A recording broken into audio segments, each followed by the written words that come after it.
What is going on, you guys? AK-40 Kevin here in the gamer heaven, and unfortunately, Microsoft Xbox Series S and X are in huge trouble because Microsoft's whole strategy is basically just trying to be too nice and appealing to too many people on two different platforms. Let's talk about this shit.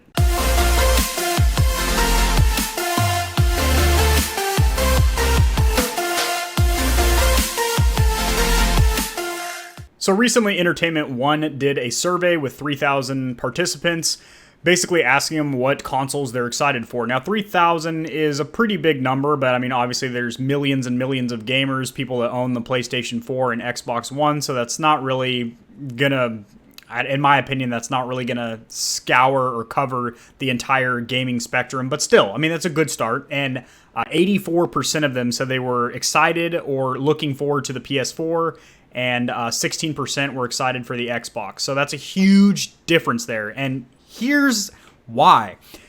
It's not that Xbox is a bad console, because it's not. I mean, power-wise, I mean, much like the One X and the PS4 Pro, the Series X is going to be 15 to 25% more powerful. I've covered this, going over the specs and stuff like that. First of all, let me preface this by saying I'm not a fanboy. I own both consoles right now. I also have a gaming PC and I've owned a Switch. Do not give a shit about platform. Have no affiliation or affinity for either of the brands. I don't have a color preference. You know, it's not like lime green or, you know, ballbuster blue is my favorite color or anything like that. But here's what I will say. Because Xbox, all the games that they're showing, none of them are Xbox One X exclusives. They're all available on the One S, the One X, the PC, the Windows 10, which is probably going to have just as good a performance, if not better, you know, depending on your high-end PC, as a Series X, and definitely a Series S. So it doesn't really give people the incentive to get people excited to buy a new console, because it's not like, hey, you want to play the new Spider-Man? You got to get on the PS5. You want to play the new Ratchet and Clank, baby? Get that PS5.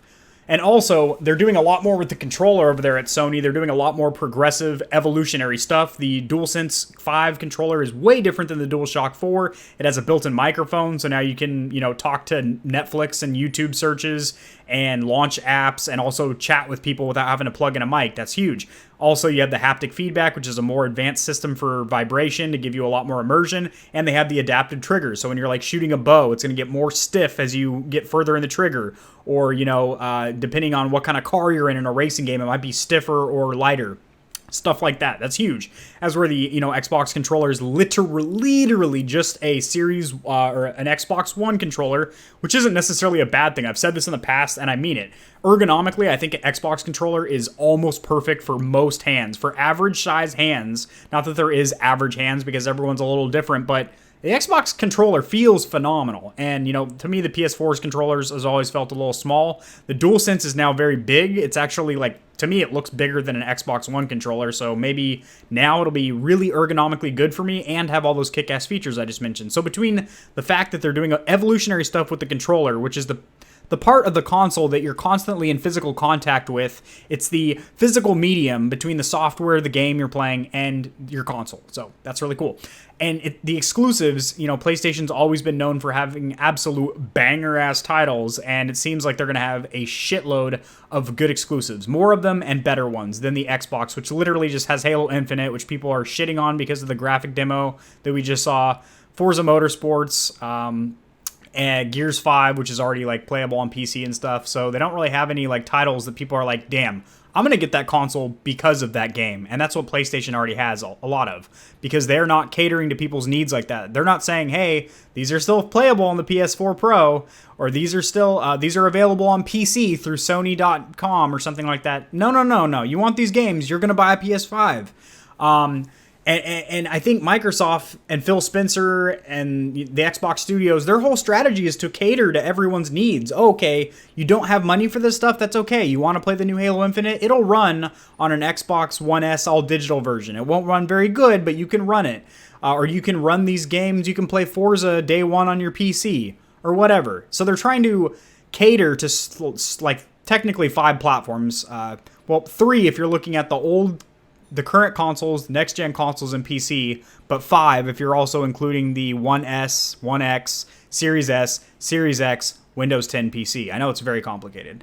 So because they're trying to do this, it's not giving people an incentive to push them into buying a new console. You know, that, and then if people are buying a console for the exclusives, which I fully understand and support, because that's kind of what makes a console shine, because if games are available on all platforms, all consoles and PC, just play it on PC. So, fuck, man. It seems like Sony's having better exclusives. They're doing better things with the controller, and people are recognizing that. Out of 3,000 people, 84% of them were saying that they're looking at a PS5. So, yeah. Also, we got a little tidbit of news that I'm going to do in a separate video. It's going to be a short one, but the PlayStation 5, more than likely, it's pretty, I'm not going to say confirmed, but it's pretty sure, they're going to have exchangeable, swappable faceplates. So you pop off the plastic covers or shrouds on the console and can change the colors, which is great because people, including myself, were like, white? Really? That doesn't go with very many people's living room setups. It looks kind of a little too bold and flashy for my taste. So you can probably swap it to other graphics for exclusive games, or a gunmetal gray or a black. And the controllers, I don't think they're going to have like magnetized faceplates like, you know, some of the Scuffs and the Fusion Pro and stuff like that have, where you can just pop off and pop on new faceplates. But you can always get, you know, decals or skins, vinyl skins that you can put on there from like Amazon.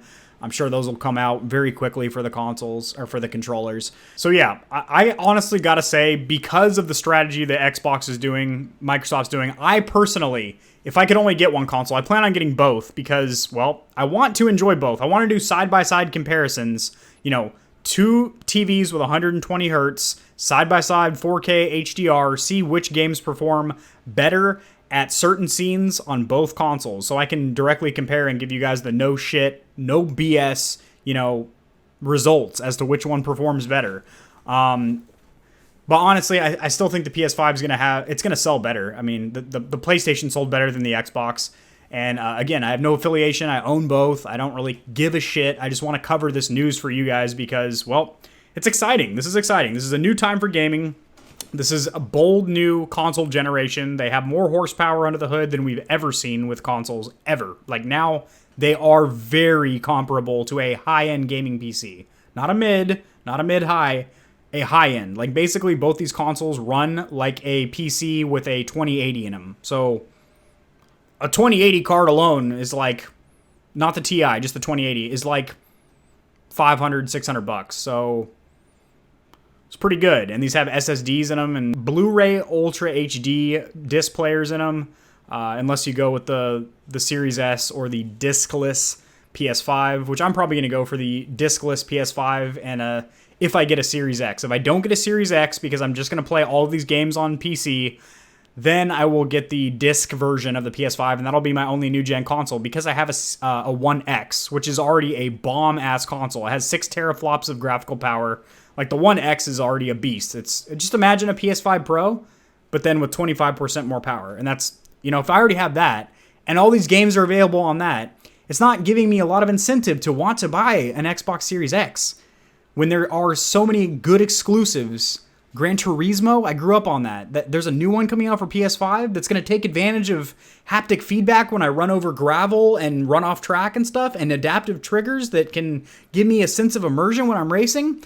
That might make me want to buy a PS5. Like, Xbox is not thinking like that because they're trying to be too nice. They're trying to appeal to too many platforms and shit, and it's not working for them at all, clearly. So, all right, guys, let me know in the comment section below what you think. Are you excited for the PS5? Are you one of the few people that think the Series X is going to be thebomb.com/we rule or what? Let me know your guys' opinion on the new generation consoles. Let's get a little conversation started up, and I'll see you guys in the next video. Peace.